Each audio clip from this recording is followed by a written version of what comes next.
Hey guys, Paul here. So today I've got a bit of a proposal, maybe a slightly controversial one, about how Yu-Gi-Oh's format or rules could change. And obviously these are lots of fun to talk about and get people's opinions on, but this one in particular comes from the recent sort of controversies around the end of match procedures or overtime rules in Yu-Gi-Oh!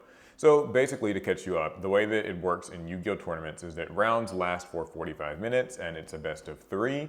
When time runs out in the round, you finish the current phase that you're in, no matter whose turn it is, you finish that current phase, and then as soon as that phase ends, you check life points, and whichever player has more life points is the winner of that game. So for instance, if you've won game one, I won game two, we're going into game three, and time ends up running out on the round, and we both still have 8,000 life points, let's say. But it's my main phase. If I can, in any way, deal burn damage to you or gain life points such that I just have more life points than you when that phase ends, I will win that duel. Regardless of whether or not I entered the battle phase or either of us got to battle or interact or anything like that, it's all just sort of down to who ends with more life points. And this has led to a lot of just very kind of controversial things in the game. It's why Fiendsmith Lacrima got banned recently, because it can literally deal burn damage within its combo, and there are other archetypes that can do that, and it kind of lends a bit of an unfair advantage to, like, let's say Sword Soul, where they can just deal 1200 to you as part of a regular synchro summon. It can feel a little bit unfair, and just in general, I've always found the time rules to be a bit anticlimactic. Like, they oftentimes just result in draws. Like, if neither player has a way to deal any damage, then you just both have 8,000 life points, and it's like a tie, it's game three, and it sucks, you get a draw, it's no fun. But anyways, this all got me to thinking, what would be a cool, different approach to solving the issue? Because people have said things like, oh, well, you should, get till the end of the turn, or both players should get a turn, or, it used to be like 3 turns, or 5 turns, or all these things. And logistically, some of those can be a little bit difficult to enforce, mostly because if it was like a 3-turn overtime, then those 3 turns last an eternity. Trust me, I've been there. I've been in those tournaments where, back when that was a thing. And then, every round's going for like an hour or more, and you're not getting to leave the regional or the YCS until literally midnight. So the new time rules certainly help logistically in that regard. But because I don't actually have a great solution for improving the time rules specifically, I think, and hear me out, this one's gonna be a little crazy, Yu-Gi-Oh! Should just consider getting rid of side decking.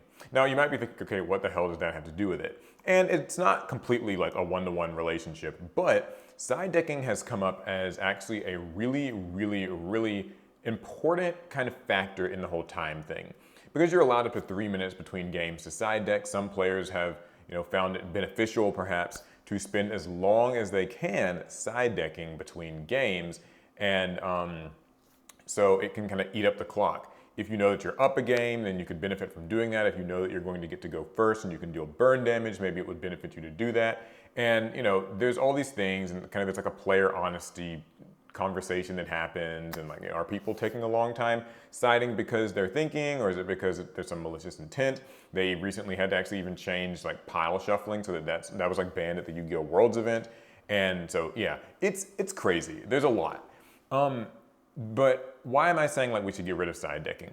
Well, I've actually said for a while that side decking is kind of it's odd, right? So side decking might sound like it's a good way to just counterplay against your opponent's deck that they're using. It's like a bad matchup. You can side in floodgates, you could side in hand traps, you could side in board breakers. They're using some back row deck. Great, I can side in my lightning storms, evenleys, feather dusters, and just kind of blow them out and win. And I've always kind of been a little bit mixed on that, because I feel that typically the side deck kind of creates less interactive games on average. Usually it's obviously very matchup dependent, but I thought that since I play a lot of Master Duel, I know I'm a little bit biased, but I play a lot of Master Duel. I've also been watching the Master Duel Worlds from the past weekend. It kind of got me thinking I don't know, I kind of like what Master Duel brings to the table in terms of deck building. Not necessarily the best of one aspect of it. I think Yu-Gi-Oh's too swingy and stuff for best of one to really feel like it would make a lot of sense in a YCS setting. I think that would be a little bit too much pressure on a coin flip. But on the other hand, I do think that maybe playing best of 3 but just removing side decking could be a way to trim down on this time debacle. because a lot of time gets committed to side decking, but also in Master Duel, since there's not a side deck, even in tournaments, they've had to experiment with a lot of like other ways of kind of like mitigating that.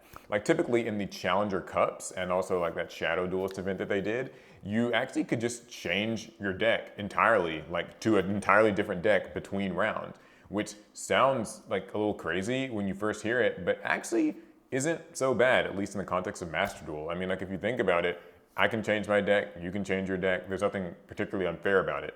Now, that might be tougher with in-person tournaments because then you're having to like bring 2 full decks or whatever to the event. So that might not work so well, but I do think that there's like some merit to exploring the idea of just having to build your deck with, you know, the going second cards in mind. Something that's really popular in like Master Duel deck building is that you have to include Dark Ruler No More or Forbidden Droplet in like your main deck because that's just sort of how it goes. Like, you know, if you're climbing the ladder and you're dealing with best of one, there's no telling if you'll go first or second. So it's better to commit a few extra spots in your deck list to just running cards that you need to successfully go second.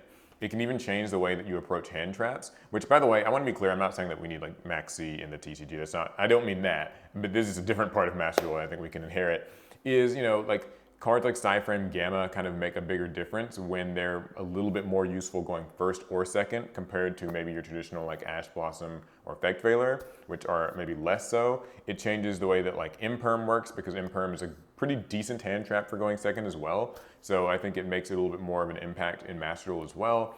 But yeah, like I said, people have to run, you know, Lightning Storms and Dark Ruler No Mores and Evenlies in the main deck, and I think that it's kind of cool. I don't know. I like it. I think that it would be cool to see people have to sort of fashion their deck for going first or going second, and games 2 and 3 in a TCG tournament would be less about just side decking the things that kind of give you a quick, easy win in a matchup, and instead more about like, okay, I learned what my opponent is playing and what their deck does in game 1. Now my deck is no different, but I just get another chance at, you know, countering their strategy. So yes, it does mean that someone's going to win the coin flip. Someone's going to go first in game 1 and maybe just get an easy win. And then in game 2, someone else will get an easy win. And in game 3, kind of feels like it just favors the first person. That's a simplified way of looking at it though, because I think that if you actually are like building your deck with this rule set in mind, it could probably create some more dynamic games.